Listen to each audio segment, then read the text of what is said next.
They say that it takes about 10,000 hours to achieve elite performance.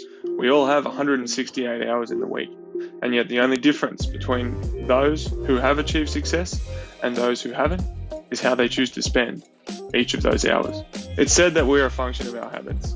When every decision that we make in every single moment has the capacity to take us closer to or further away from our ultimate goal, we are here to analyze the common themes in the habits of those that are successful and those that have achieved success to lay out a blueprint for you.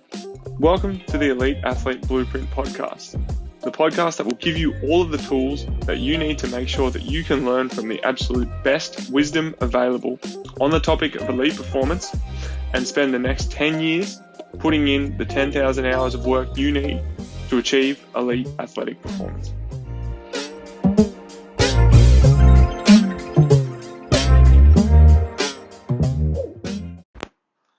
So I think this is a really interesting sort of test podcast, and what I want to talk about is the concept of why you need to learn and master the fundamentals of basketball. And I've spoken a bit about the importance of dribbling, why it is so crucial, but I just want to elaborate on it a bit more. And dribbling is really the fundamental skill set that allows us to be great at controlling the basketball, having a feel for the basketball, and being able to do things on the basketball court. It can be quite easy to say, look, you got to improve your handles, you got to improve your ball control. Like, what does that actually mean? Like, what is scientifically going on within the human brain to allow for elite ball control, first and foremost? But then also, what goes into making someone have elite handles? And I think handles is probably only one element of ball handling as we sort of break it down in the Elite Athlete Blueprint. But there's other elements to it, such as your body control, and your mobility, and your movement. Please forgive me walking past this truck right now, but being able to control the basketball, and more importantly, control defenders as a result of your ability to control the basketball, is a fundamental and crucial skill set that if anyone was able to master it, they would become a significantly better player, in my opinion, but also gain the ability to control the game. And that's the most important thing, really. That's why we want to learn ball control and ball handling. It's so we can control the game. And there are so many elements off the ball. There's defense, there's off-ball movement on offense, and I'd argue, depending on position, particularly in 3-on-3, there are guys that we play with, like Sonic's athlete and coach Mike Golding, for example, who may not have amazing ball handling. He can certainly handle the ball and certainly can get to where he needs to be with the ball in hand. But because of his ability to play off the ball, because of his athleticism and ability to move and play defense, he really is able to be a successful player and an elite player at that. And so ball handling isn't everything, but fundamentally it is the core skill set that I believe if you are playing basketball and you don't have this skill set, then you'll never ever reach the full potential that you can. And you watch any elite center or elite big man these days, and pretty much all of them have a very competent level of ball handling, and they do practice ball handling. Like a classic example is Blake Griffin. He has elite level handles, never really expresses them in the game. And the reason why it's so important is because of the fact that when we do ball handling, we practice ball handling, we create space in our motor cortex within the brain. Just to give a bit of a neuroscience lesson, I've talked about this before. There is what's known as a concept as neuroplasticity. And neuroplasticity is essentially the ability of our brain or our neural system to be plastic. And the term plastic in the context of science sort of means that it's able to be molded and shaped, because plastics are able to be shaped into any particular form. And once they're molded into that form, they set in the form of plastic that we know, but all we need to do is heat them up, give them the right amount of stimulus and energy, and then they can be molded and shaped into another particular form. And so that's where the context of plasticity comes in science. And what we're trying to say by the concept of neuroplasticity is that the brain is plastic. So we can shape our brain through a certain amount of energy being applied to the brain, which would be focusing on our ball handling here. And it goes for any concept, whether it's bad habits or eating certain foods or whatever. Our brain is plastic to the things that we do. And this is why humans are the dominant species on this planet, is because of our ability to have a plastic brain that can adapt to anything. And neuroplasticity is essentially what underpins all of elite human performance. And so the concept of neuroplasticity essentially means that when it comes to basketball and ball handling, I mean, the fundamental thing with basketball is that you're playing a sport where you need to be able to control a ball to be able to succeed at that sport. Whether it's shooting or putting it in the rim, there are certain elements of shooting where you put a certain amount of backspin on the ball and then it becomes more friendly, and they talk about touch around the rim, or touch when dribbling or handling. And so being able to control the ball is fundamental to the sport. And so whether you're shooting or doing layups or passing or anything like that, your ability to control the ball will increase your success at any of the fundamental activities of basketball. Especially, if you can't control the ball, then you can't move as well as you could with the ball in hand. And so having a good handle is fundamental to success in basketball. And when we have a good handle, what we actually do is we create a neuroplastic effect where the brain starts to devote neural space in the motor cortex to the actual handling of the basketball.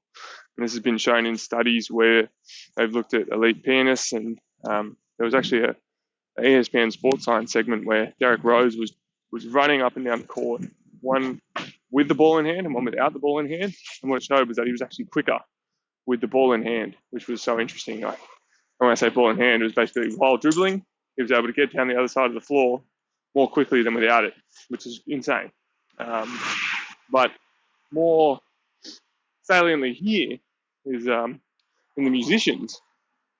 There was the example where elite violinists or pianists were performing their activity, and what was shown when they looked at the motor cortex of these elite performers was that they actually had cortical space within their brain devoted to the instrument.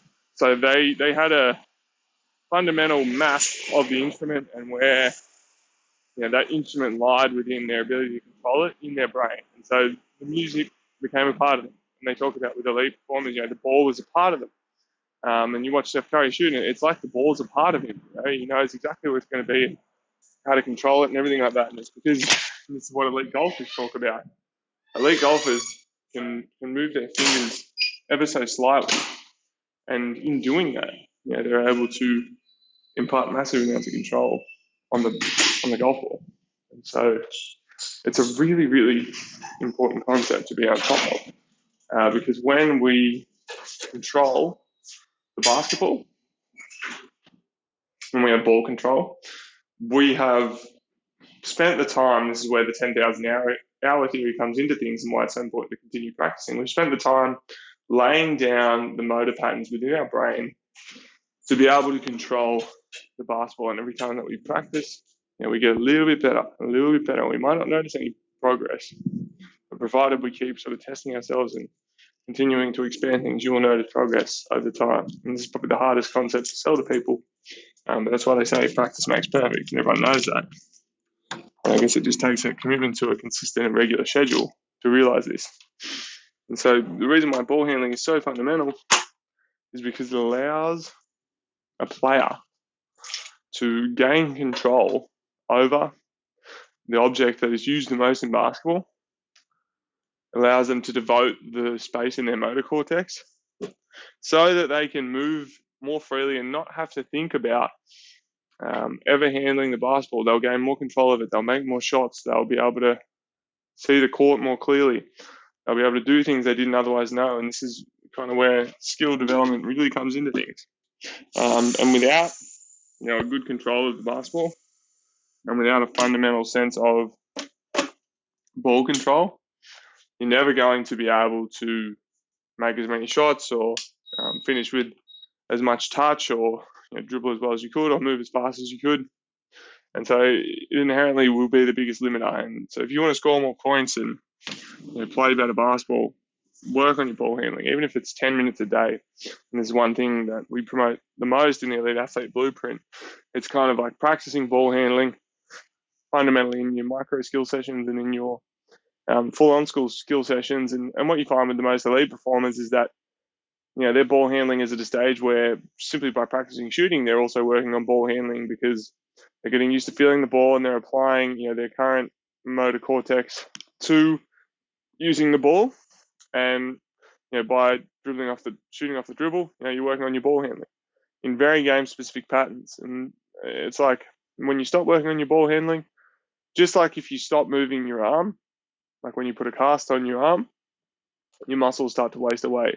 You lose the ability to control your hands and your fine motor muscles.